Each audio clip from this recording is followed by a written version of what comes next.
নমস্কার বন্ধুরা, আজকে আপনাদের জন্য আমি আর একটা রান্না নিয়ে এসেছি। সেটা হচ্ছে দই দিয়ে রুই মাছ ভাজা, দই পোস্ত দিয়ে। তার জন্য এই যে পেঁয়াজটা আমি আগেই তেলে দিয়ে দিয়েছি, আর মাছটাও এই দেখুন সুন্দর করে, এই যে দেখুন মাছটা সুন্দর করে এই যে ভেজে নিয়েছি। রুই মাছ, এটা সম্পূর্ণ রুই মাছ, রুই মাছের দই ভাজা করব। তার জন্য এই যে দেখুন এখানে এই যে দই নিয়েছি, এখানে এই যে পোস্ত বাটা নিয়েছি, এখানে একটু আদা বাটা নিয়েছি, এখানে একটু বাদাম বাটা নিয়েছি, এখানে একটু শুকনো লঙ্কা বাটা নিয়েছি, এখানে হলুদ গুঁড়ো, এখানে নুন। এগুলো এখন এক এক করে দিয়ে মাছটা সুন্দর করে আগে তো ভেজে রেখেছি, এইবার এক এক করে মশলা দিয়ে সুন্দর করে কষে নিব। সাথে থাকুন, দেখুন। এই যে বন্ধুরা, এবার এক এক করে সব এর মধ্যে দিয়ে দেবো। এই যে লঙ্কা বাটাটা দিয়ে দিলাম, এবার এই যে নুনটা দিয়ে দিলাম,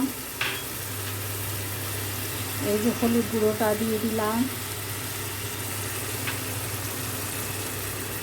এই আদা বাটাটা দিয়ে দিলাম,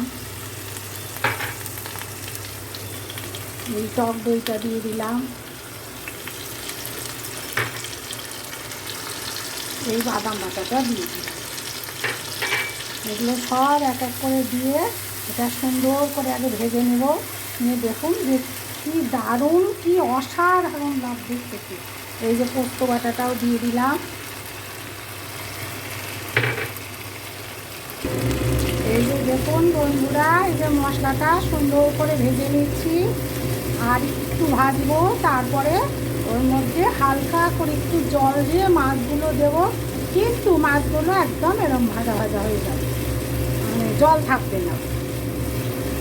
এটা একটু ভেজে নিই, সাথে থাকবে। একটু হালকা জল দিয়েছি যাতে মাছগুলো সুন্দরভাবে একটু ওর ভিতরে নরম নরম হয়, সুন্দরভাবে ওইদিকে নরমও হবে, আবার এদিকে ভাজা ভাজাও হবে মশলার সাথে।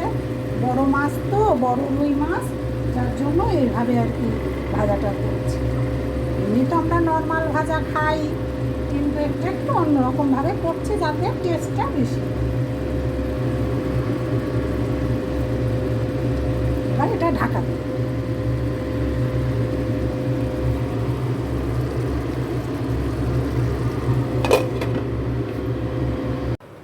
হ্যাঁ বন্ধুরা, এই যে দেখুন আমার একদম এই যে ফ্রাই একদম রেডি। দেখেছেন তেল কেমন বেরিয়ে গেছে, আর কোনো জলের কোনো অংশ নেই, শুধু মশলা, তেল আর মাছ।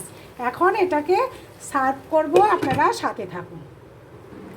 এই যে দেখুন বন্ধুরা, আমার এই যে রুই মাছের দই ভাজা একদম রেডি, একদম পারফেক্ট। এইভাবে আপনারা রান্না করে খাবেন, আমি যেভাবে দেখালাম এইভাবেই করবেন। দই পোস্ত সব, আদা বাটা, একটু পেঁয়াজ দেবেন, সব দিয়ে এরকম ভাজা ভাজা করে নিয়ে খাবেন। দেখবেন যে কি, শুকনো লঙ্কা বাটাও কিন্তু দেবেন, সবই দেবেন, নুন হলুদ যা যা আমি দিয়েছি আপনারাও তাই তাই দেবেন। দিয়ে এইভাবে এরকম করে করে খাবেন, দেখবেন যে কি দারুণ লাগে দেখতে আর টেস্টও খেতে। এবং লোককে দিলেও একটা মনোরম। রুই মাছ অনেকেই পছন্দ করে না, কিন্তু বড় রুই নিয়ে এসে এইভাবে করে খাবেন, দেখবেন যে তখন আর মনে হবে না ঝোল খায়, তখন মনে হবে এটাই খায়। তাহলে আজকের মতো টাটা, বাই বাই।